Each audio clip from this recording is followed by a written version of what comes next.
Bismillahirrahmanirrahim. Alhamdulillahirabbil alamin. Wassalatu wassalamu ala asyrafil anbiya'i wal mursalin wa ala alihi wa ashabihi ajma'in. Rabbi shrah li sadri wa yassir li amri wahlul 'uqdatam min lisani yafqahu qawli, amma ba'd. Hayyakumullah jami'an ila al-liqa' ar-rabi'. So untuk sesi yang keempat ni kita akan bincang tentang fiqh pada zaman tabi'in. Fiqh pada zaman tabi'in. So kita dah selesai muqaddimah. Kemudian kita dah selesai bahas dan cerita pasal fiqh pada zaman Nabi, penurunan wahyu. Kemudian minggu lepas tentang fiqh pada zaman sahabat. So lanjutan daripada itu, anak-anak murid para sahabat seperti yang kita tahu dikenali sebagai tabi'in lah, ataupun tabi' dengan lafaz mufrad. So hari ini kita akan tengok apa perkembangan pada zaman mereka. Okay. Al-fiqhu fi asri at-tabi'in. Mabda' asri at-tabi'in. Mula-mula kita tengok prinsip mereka ataupun kemunculan mereka.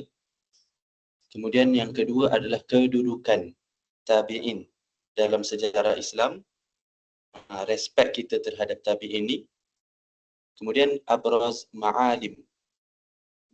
Antara benda-benda penting yang paling menonjol pada zaman mereka.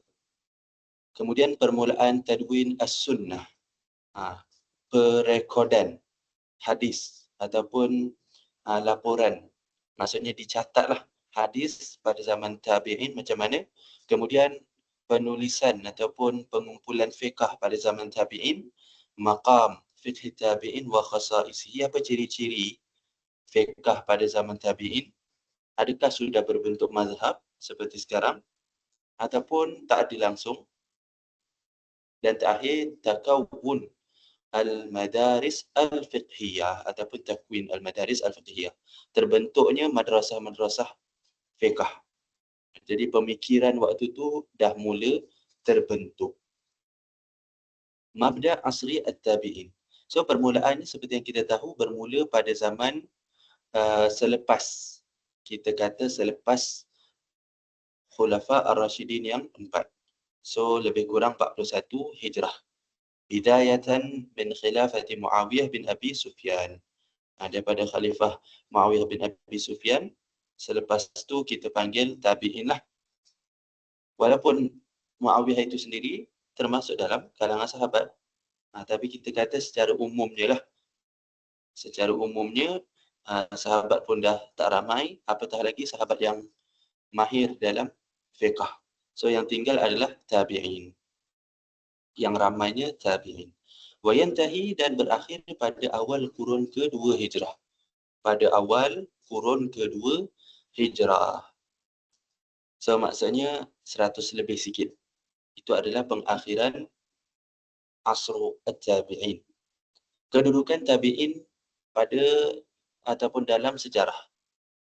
Yumathil inda kathirin minal bahithin. Jadi untuk para pengkaji, dia akan mendapati bahawa zaman ataupun era tabi'in ini ialah zaman pengasasan ataupun penubuhan fiqh. Walaupun kita kata fiqh secara umumnya memanglah sejak zaman Nabi, sejak zaman sahabat pun ada keluarkan pandangan, tapi pengasasan ataupun penubuhan secara spesifik bermula pada zaman tabi'in.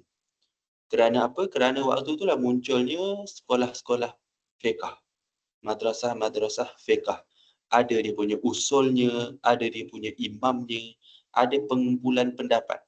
Maksudnya, setiap seorang itu, si fulan, direkodkan ataupun disebarkan pendapat-pendapatnya daripada seorang tokoh. Begitu juga tokoh-tokoh lain ada juga keluar pendapat-pendapatnya daripada seorang tokoh tersebut. Okey, seterusnya. Abraz ma'alimil fiqhi fi asri tabi'in. Jadi apa ciri-ciri ataupun fiqh yang menonjol pada zaman tabi'in? Yang pertama adalah ittisa'ul ijtihad, kasratul ikhtilafat. mula berkembangnya ijtihad. Masing-masing mula mengeluarkan pendapat. Dengan ilmu yang mereka ada, dengan ilmu yang para tabi'in ada, mereka keluarkan pendapat. So, bila masing-masing keluarkan, dengan ilmu sekadar mereka ada, jadilah khilaf. Banyaklah khilaf. Ada yang cenderung pandangan sekian, ada yang cenderung pandangan sekian. Apatah lagi, mereka berguru dengan sahabat yang berbeza. Dan kita dah bahas minggu lepas, sahabat pun ada berbeza pandangan. Jadi, apatah lagi murid mereka. Wa minal asbab, dan antara sebab-sebab ataupun antara faktor yang menyebabkan adanya khilaf, antaranya kasratul waqa'i', realiti ataupun isu berbeza. Dan isu itu pula baru berlaku dalam kehidupan manusia.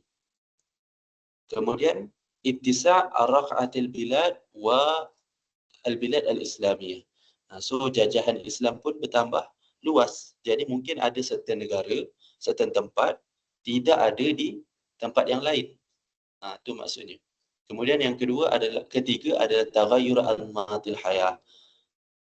Lifestyle ataupun gaya hidup manusia juga berubah dari sudut politik dan dari sudut sosial. Jadi nak tak nak perlukan akan muncul situasi yang baru dan perlu ijtihad yang baru. Abraz ma'alim al-fiqhi fi asri tabi'in.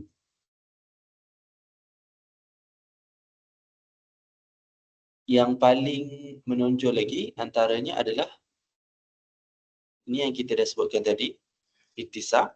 Kemudian yang kedua adalah tumayyiz. Tamayyuz hadzal 'asr bi zuhur al-istidlal bi aqwali sahabah wa fatawihim. Jadi dalam era ini ataupun dalam fasa ni muncullah pendalilan menggunakan fatwa sahabat ataupun pendapat sahabat. Sebab apa? Sebab mereka hakikatnya mengambil ajaran ataupun mengambil ilmu dari guru-guru mereka. Jadi guru-guru itu adalah sahabat lah. Jadi waktu itulah selain menggunakan ayat Al-Quran, selain menggunakan hadis, pada era ini ada juga penggunaan kata-kata sahabat, pendapat sahabat yang merupakan guru sebahagian daripada mereka. Ketiga adalah muncul hadis-hadis palsu. Selepas banyak periwayatan hadis mula meluas. Ini penting di dalam ilmu hadis ataupun ilmu mustalah hadis.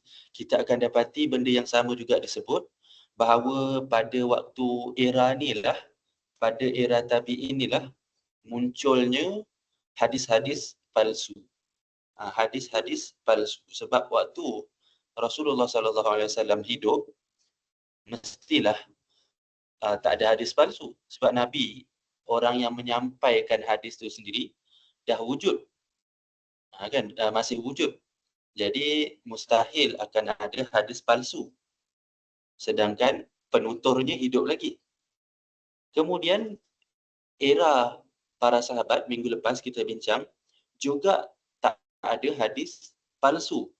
Wallahualam, setakat pembacaan tak adalah. Sebab para sahabat sendiri arif tentang hadis. Itu yang pertama. Yang kedua, mereka sangat syadid, sangat tegas dalam penyebaran hadis. Kita dah tengok bagaimana situasi Abu Bakar bila beliau tak dapat tahu hadis tentang pewarisan nenek. Sebab pewarisan nenek tak ada dalam ayat Al-Quran lah. Surah An-Nisa tu. Yusikumullah fi auladikum. Dalam ayat tu dia tak ada tentang Al-Jaddah. Jadi ada disebut dalam hadis. Jadi bila ada seorang sahabat yang bagi tahu, aku tahu pembahagian harta pusaka untuk nenek dapat 1/6. Abu Bakar minta saksi. Begitu juga kisah Saidina Umar yang kita sebutkan minggu lepas, iaitu ketika dia dilawat oleh seorang sahabat lain, kemudian bagi salam 3 kali, tak menyaut, maka dia balik. Kemudian Saidina Umar dapat tahu benda tu selepas tu dan tanya balik, kenapa kau tak terus bagi salam sehingga aku keluar? So dia jawab, sebab Nabi kata kalau minta izin ataupun bagi salam 3 kali, kalau tak menyaut maka balik. Sebab kita pun tak tahulah, sama ada kadang-kadang orang tu ada tapi dia memang tak selesa untuk kita masuk. dan sebagainya. Ala kulli hal, lepas tu Saidina Umar minta saksi. Minta saksi kepada ketika itu Al-Mughirah bin Syu'bah. Kalau tak bawa saksi, akan dihukum. Sedangkan tu sahabat juga. Jadi boleh kita katakan hadis palsu tak wujud, tak disebarkan pada zaman sahabat. Tapi zaman tabi'in dah mula muncul. Sebab tu kita kata poin nombor 3 ni, munculnya hadis maudhu' pada zaman at-tabi'in. Of course bukan tabi'in lah yang tabi'in yang kita kenal, seperti Hasan al-Basri, seperti Sa'id ibn al-Musayyib dan lain-lain, bukan mereka lah yang sebarkan. Tetapi orang lain yang sebarkan berlaku pada zaman dia. Sebab kita pun nak relatekan lagi dengan benda yang kita sebut tadi, ittisa', perluasan jajahan Islam. Jadi bila Islam dah hampir 1/3 dunia, yang jauh daripada Madinah apatah lagi, jauh daripada sumber utama. Jauh daripada sumber utama, jauh daripada sahabat dan sebagainya. Jadi hadis-hadis mudah mereka dengar versi yang palsu. Keempat, buruz zahirah fiqhi al-buldan. So waktu era tabi'in jugalah perluasan Islam, begitu juga berlakunya fenomena fiqhu al-buldan, iaitu fiqh menurut negara. Fiqh menurut negara. So kalau antum kaji pada zaman tabi'in ini, antum akan dapati, anda semua akan dapati fiqh mengikut negara. Fiqh Kufah, fiqh Basrah, fiqh Yaman dan sebagainya. Sehingga di Madinah juga ada fiqh ahli Madinah yang terkenal dalam mazhab Maliki.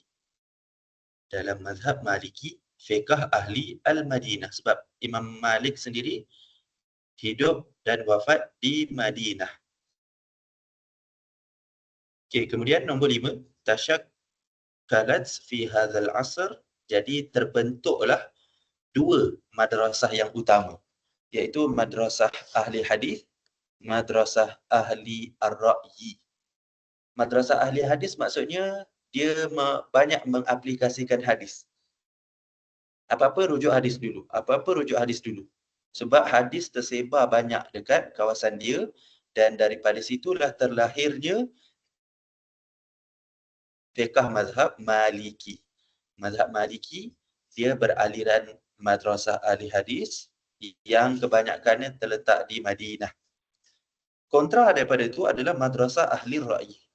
Madrasah ahli ar-ra'yi. Madrasah ahli ra'yi ni dia terletak dekat Kufah dan Basrah lah. Baghdad, Iraq sekarang. Yang daripada situ terlahirnya Imam Abu Hanifah, Hanafi. Yang mana mereka ahli ar-ra'yi maksudnya pandangan. Menggunakan akal kita yang waras, akal kita yang bijak untuk keluarkan hukum. Bukanlah maksudnya mereka menolak hadis ataupun menolak dalil. Tetapi perlu kita tahu sebab kedudukan geografi diorang tu jauh daripada sumber utama, daripada Madinah. Jadi hadis-hadis yang sampai kepada mereka berkemungkinan tak banyak, satu. Yang keduanya berkemungkinan sampai kepada mereka dengan perawi yang lemah, perawi yang palsu. Kan, sebab jauh nak pergi, nak sampai ke tempat dia orang. Jadi nak tak nak, Imam Abu Hanifah dia ada metod dia sendiri yang disebut madrasah ahli ar-ra'yi. Tapi anda tak sentuh imam-imam tu dulu secara mendalam, sebab itu datang kemudian. Minggu depan insya-Allah. Minggu ni kita nak fokus kepada tabi'in. Tabi'in adalah anak murid sahabat macam kita sebutkan tadi. Jadi tabi'in ni merata dunia. Merata dunia sebab sahabat pun berdakwah keluar daripada Madinah. Jadi dekat situ lahirlah tabi'in di seluruh dunia. Contoh kita sebutkan tadi kan yang masyhur, Al-Hasan Al-Basri. Hasan Basri nama pun Al-Basri di Basrah. Basrah bukan Madinah. Seterusnya Tadwin As-Sunnah. Pada fasa ni juga, fasa tabi'in juga, mulanya penulisan hadis, penulisan sunnah. Kenapa? Lam takun as-sunnah awal al-amr mudawwanah. Kita tahu pada zaman Nabi tidak ditulis hadis secara meluas. Malah tak dibukukan pun. Sehingga ada satu riwayat yang mengatakan Nabi melarang para sahabat untuk menulis hadis. Betul, ada fasa Nabi pernah meriwayatkan atau pernah melarang sahabat untuk tuliskan hadis. Kenapa? Sebab waktu tu wahyu tengah turun. Jadi nak elakkan para sahabat tercampur ayat Al-Quran dan hadis dalam satu naskah yang sama. Jadi Nabi larang sekejaplah fasa tu untuk tulis Al-Quran, untuk tulis hadis.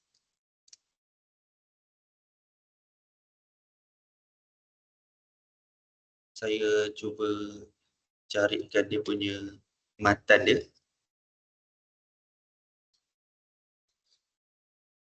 Jadi Nabi SAW pernah sebut dalam hadis riwayat Abu Sa'id Al-Khudri, Sahih Muslim, la taktubu anni syai'an illa al-Quran.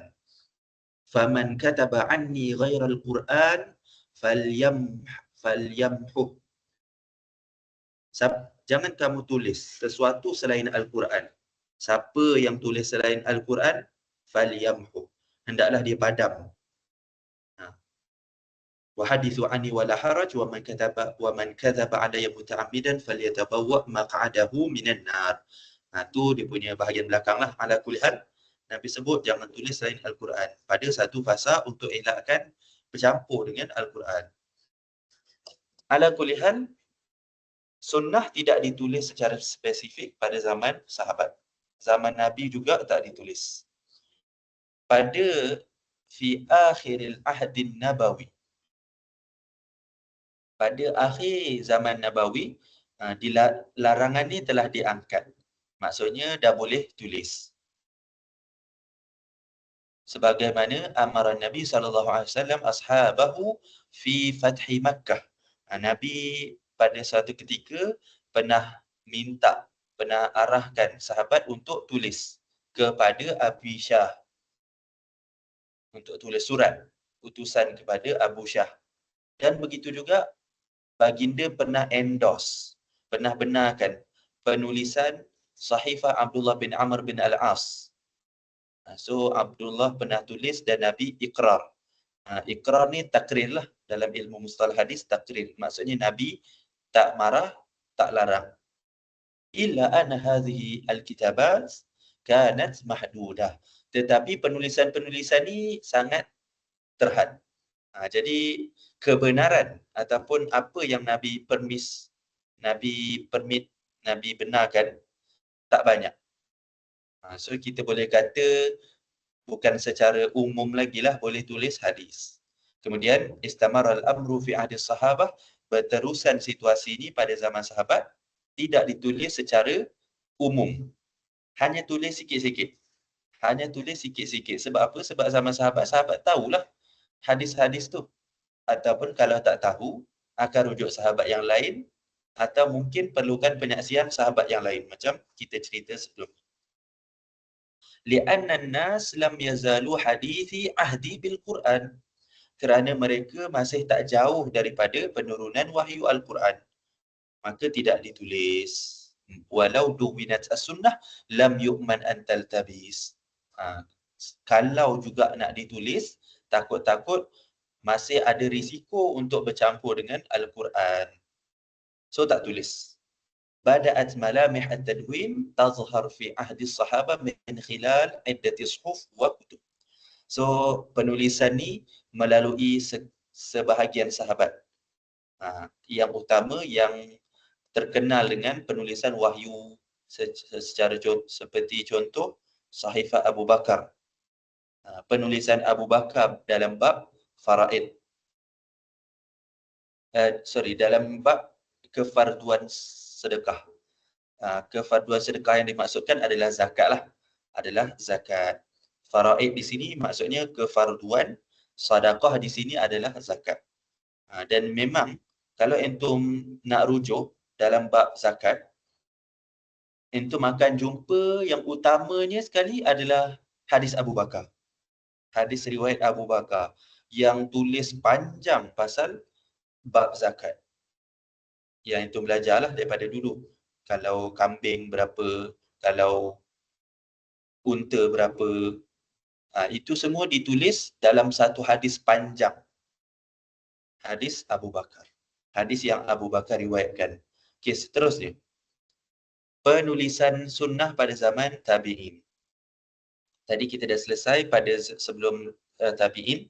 So pada zaman tabi'in, tersebarlah penulisan hadis. So penulisan menjadi perkara yang lazim dalam majlis-majlis ilmu. Sebab tabi'in ni kebanyakannya dia sebarkan hadis. Kan? Sebarkan hadis daripada Nabi. Jadi mungkin ada kelas ataupun ada halaqah-halaqah. Ada halaqah, ada anak murid. Ada anak murid, maka anak murid tu mula menulis di setiap tempat ataupun di setiap kuliah. Antara faktor kenapa tersebarnya penulisan hadis ni, yang pertama adalah mururuz zaman kana kafilan bitarkizil Quran wa tasbitihi fi nufusin nas fa asbaha la yaltabis bighairihi. Sebab Al-Quran sudah tetap. Pada zaman sahabat, pada zaman Nabi, kita kata takut tertukar kan, takut tercampur hadis dengan Al-Quran. Tapi bila zaman tabi'in, dah tak ada dah risau dah. Sebab Al-Quran pun dah tetap, sehingga zaman Saidina Osman kita tahu adanya mushaf rasmi. Sebab tu kita namakan mushaf Osmani. Sebab pada zaman tu memang dah tersebar dah mushaf Al-Quran yang sempurna 30 juzuk. Maka tak ada risiko tertukar. Sebab yang kedua, zahabul kathir min hamalatil hadis fil futuhat. Kalau kita flashback balik, kita ingat balik kenapa pada zaman Abu Bakar memberi cadangan ataupun suggestion untuk kumpul Al-Quran, sebab kewafatan ramai penghafal-penghafal Al-Quran yang syahid kebanyakannya dalam perang Yamamah di Yaman. So begitu juga dalam konteks yang nombor 2 ni, apabila ramai penghafal-penghafal hadis sudah meninggal pada pembukaan kota Islam. Jadi muncullah penipu dalam hadis. Jadi sebab tu kita perlukan tulis. Apa-apa tulis. Daripada siapa ambil, apa sanadnya, apa hadis ni. Kemudian yang ketiga, tawassu' daulatil Islam. Macam kita dah sebut sebelum ni, daulah Islam telah berkembang luas. Jadi macam-macam puak, macam-macam bangsa masuk Islam. Ada yang pandai Arab, ada yang tak pandai Arab. Ada yang kuat hafalan, ada yang tak kuat hafalan. Nak tak nak kena tulis. Nak tak nak kena tulis. Sebab apa? Qillatid dhabti fi naqlis sunnah. Sebab dah kurang dah dhabt. Yang tu belajar dalam mustalah hadis, ada elemen ad-dhabtu, iaitu ketekunan dalam ingatan. So bila dah mula tak ingat, ataupun kalau ingat pun dia bukan orang Arab, jadi kita kena tulis. Dan yang keempat adalah intishar riwayat wa tulul asanid. Jadi bila makin riwayat, makin banyak riwayat, maka makin panjang sanad. Secara logiknya. Jadi makin panjang sanad, makin kena tulis. Contohnya kita kata daripada, contohlah kalau ada sahabat yang ceritakan ni, kita bayangkan kalau sahabat tu ucapkan hadis qala Rasulullah sallallahu alaihi wasallam, terus kalau tabi'in yang riwayatkan hadis, maka dia akan jadi lagi panjang.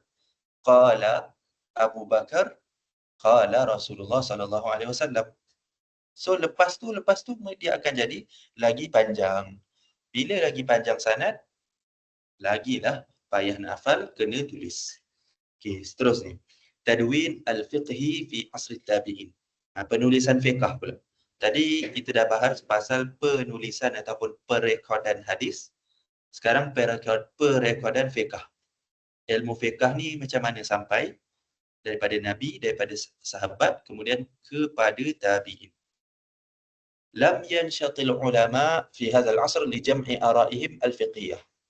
Jadi pada zaman tabi'in, masih belum aktif, masih belum rancak lagi penulisan ataupun pengumpulan pandangan-pandangan fiqh dalam satu kitab khas.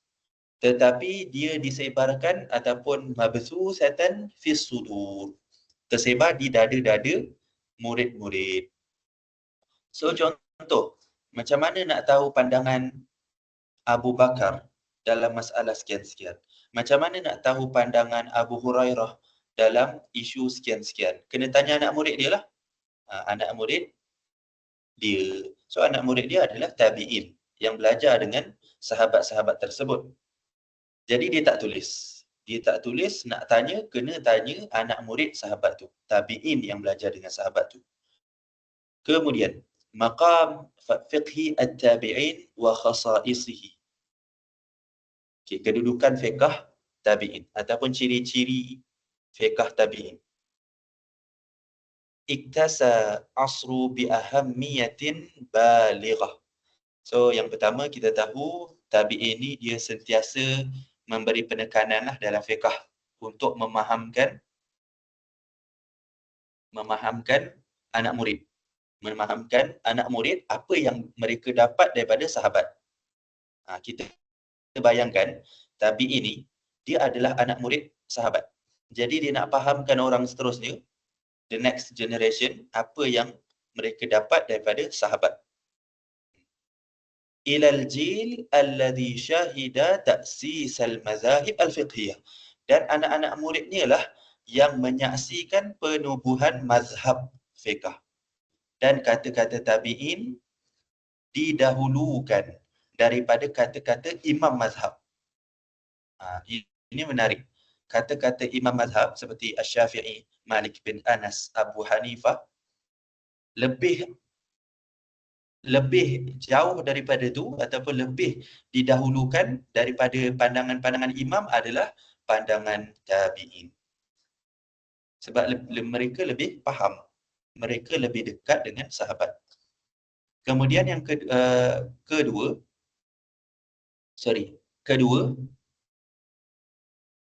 dua poin, terbahagi kepada dua poin peranan yang mereka lakukan. Yang pertama adalah mereka yang jama'a wa hafizah. Tabi'in lah yang mengumpulkan dan banyak menghafal riwayat daripada Nabi. Dan begitu juga mereka tahu pandangan sahabat, tahu fatwa sahabat. Kedua, al-ijtihad. Dan kalau ada isu-isu terbaru, isu-isu kontemporari yang tak ada pada zaman sahabat, tak ada pada zaman tabi'in, maka mereka akan keluarkan pendapat. Jadi pendapat mereka pada isu-isu kontemporari yang tiada nas lebih hebat, lebih tinggi situasi dia punya, lebih tinggi nilainya berbanding pandangan imam mazhab. Imam mazhab ni kita bayangkan adalah anak murid tabi'in pula. Okay, seterusnya. Takawun al-madaris al-fiqhiyah. Terbentuknya sekolah-sekolah fiqh. Sekolah ni bukan bangunan lah. Sekolah ni maksudnya kumpulan pemikiran. Kumpulan pemikiran. Lam yakun at-tamayuz baina ahli al-hadis wa ahli ar-ra'yi jaliyan fi asr as-sahaba wa kibar at-tabi'in. ثم ظهر التمايز بعد ذلك وبدأ تكون المدارس الفقهية وصيرورتها إلى مدرسين بارزتين. Ini kita dah sentuh sikit tadi, iaitu terbentuknya dua madrasah utama. Iaitu madrasah ahli hadis yang menekankan apa-apa pandangan mesti daripada hadis. Dan daripada sini kebanyakannya muncul di Madinah lah, dan berdekatan dengan Madinah Al-Munawwarah. Sebab kita tahu Nabi itu tinggal dan akhir riwayatnya di Madinah. Para sahabat pun ambil ilmu di Madinah. Jadi madrasah ahli hadis kebanyakannya di Madinah. Sebab mereka sangat kenal, sangat dekat dengan hadis.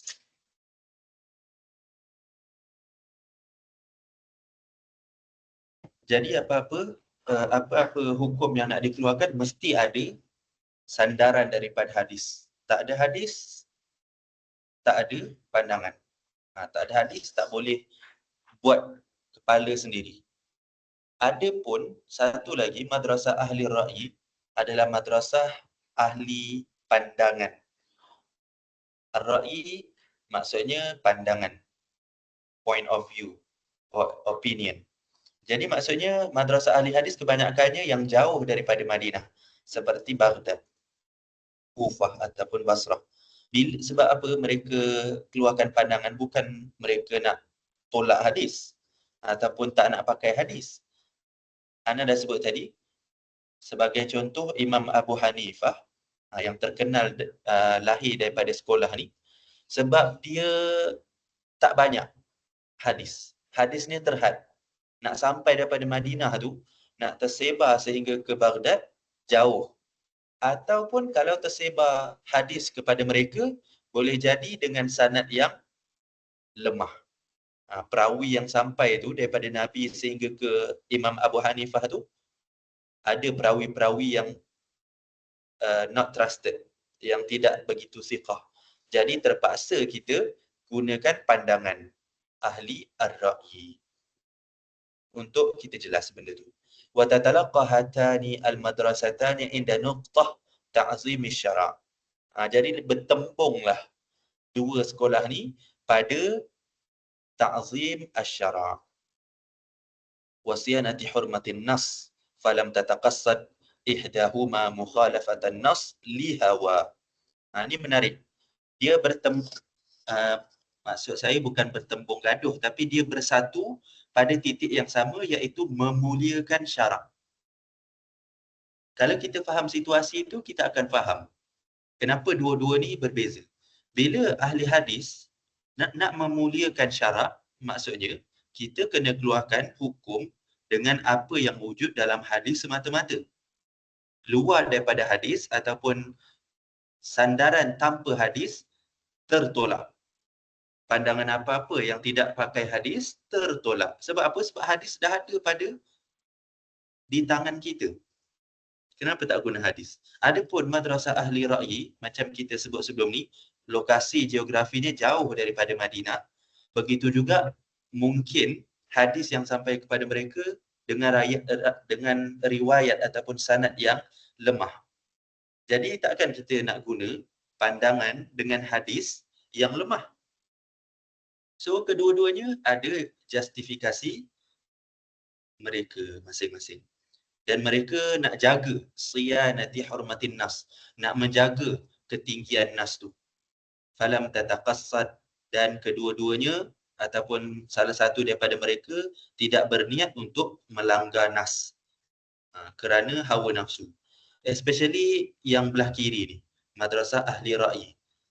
Sebab alhamdulillah saya dapatlah juga belajar serba sedikit, lebih kurang 4 tahun di sini ataupun 3 tahun lebih sikit, belajar tentang mazhab Hanafi lah, mazhab Abu Hanifah dengan kitab-kitabnya, yang mana memang ada situasi kadang-kadang kita nampak ada pandangan Imam Abu Hanifah yang nampak bertentangan dengan hadis. Tapi adakah sengaja dia nak lawan hadis? Tak, tapi kita dah sebut tadi, kemunculan dua sekolah ni. Au mukhalafatur ra'yi li jahlin wa'i. Bukanlah mereka sengaja nak berlawan kerana jahil, tak. Wa inna ma kana maqsad kulli wahidatin bulughul haq. Tetapi masing-masing ingin mencapai kebenaran dan merealisasikan kehendak syarak sekadar yang mereka mampu. Jadi kalau hadis tak sampai kepada mereka ataupun hadis sampai kepada mereka dengan sanad yang lemah, nak tak nak kenalah pergi alternatif lain. Itu sekolah ahli ar-ra'yi. Seterusnya, baik, daripada sinilah tadi kita dah sebut dua sekolah.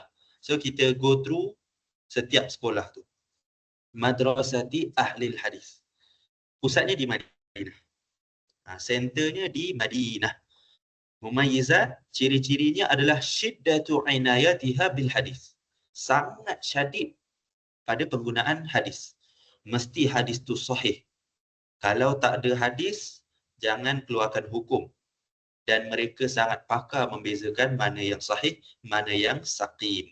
Saqim ni sakit lah ataupun lawan kepada sahih. Dan mereka akan mendahulukan apa-apa? Mendahulukan hadis berbanding ar-ra'yi, berbanding pandangan. So, imam-imam ataupun tokoh-tokoh dalam madrasah ahli hadis sangat terkenal dengan penjagaan hadis dan takkan keluarkan apa-apa hukum dengan kepala sendiri tanpa hadis. Antara sahabat yang terkenal daripada sekolah ni, tapi ini era tabi'in lah. So dia adalah anak murid kepada Abdullah ibnu Umar. Abdullah ibnu Umar, anak kepada Umar Al-Khattab. Yang mana Abdullah bin Umar ni, dia stay di Madinah. Tidak keluar Madinah. Jadi anak muridnya adalah Nafi'. Anak Nafi' adalah Imam Malik. Adalah Imam Malik. Tapi selain tu, seperti yang disebut dalam Peterminda ni, tabi'in Salim bin Abdullah bin Umar, iaitu cucu Umar Al-Khattab. Cucu Umar Al-Khattab.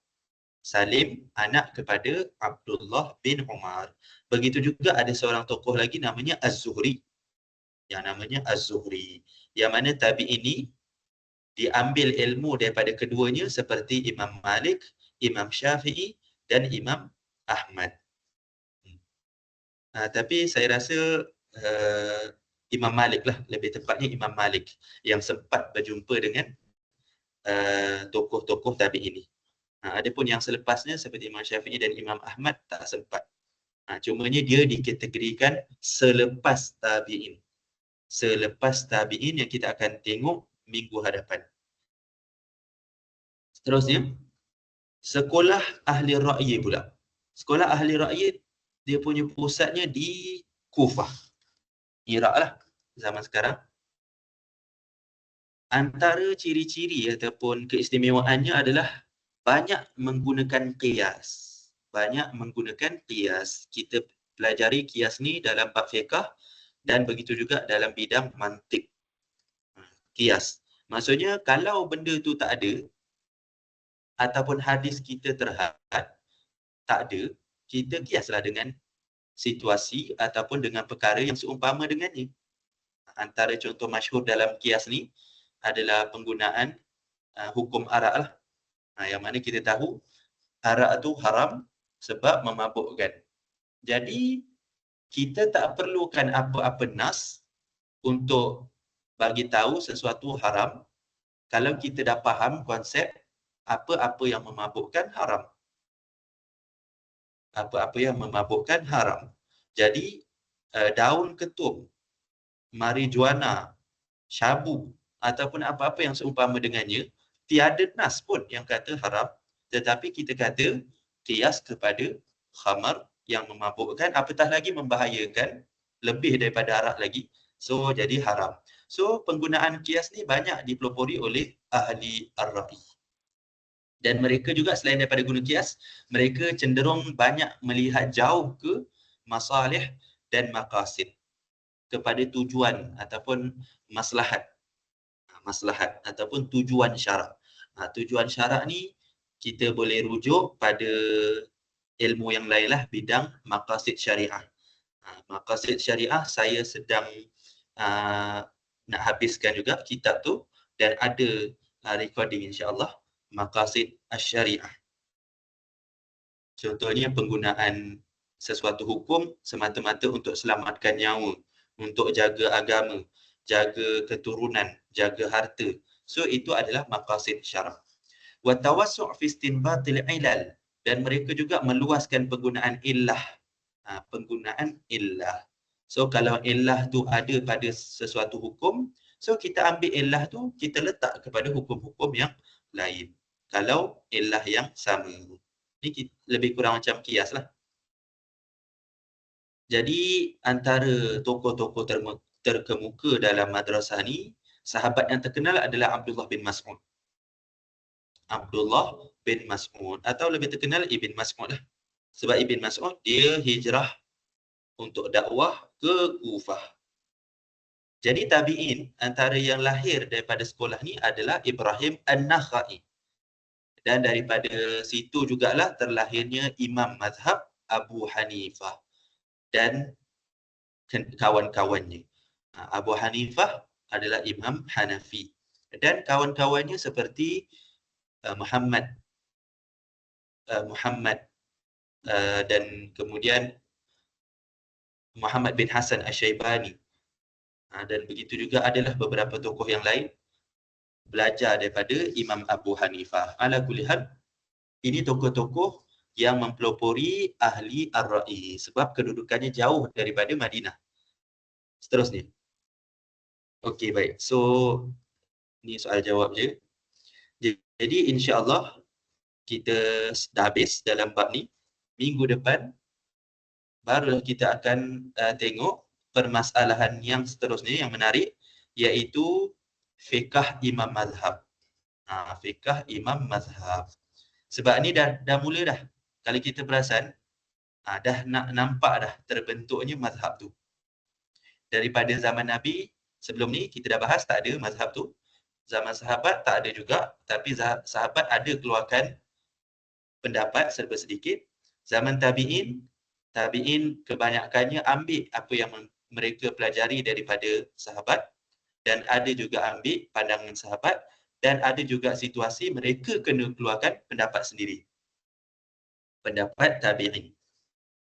Jadi akhirnya terbentuklah anak murid mereka, anak murid tabi'in, iaitu imam-imam mazhab. Jadi insya-Allah pada minggu depan, sesi seterusnya, kita akan tengok kemunculan imam-imam mazhab, dan minggu-minggu yang akan datang kita akan bahagikan setiap sesi bahas pasal seorang imam. So akan perlukan 4 lagi lah. Selepas ni ada 1, kemudian sesi yang seterusnya akan bincang satu persatu imam. Yang mulanya adalah Abu Hanifah lah, sebab dia yang pertama lahir dari sudut kelahiran, Abu Hanifah. Kemudian Imam Malik bin Anas, Imam Muhammad bin Idris Asy-Syafi'i, dan Imam Ahmad bin Hanbal rahimahumullahu jami'an. Jadi setakat tu dulu untuk hari ini insya-Allah. Assalamualaikum warahmatullahi wabarakatuh. Jazakumullahu khairan.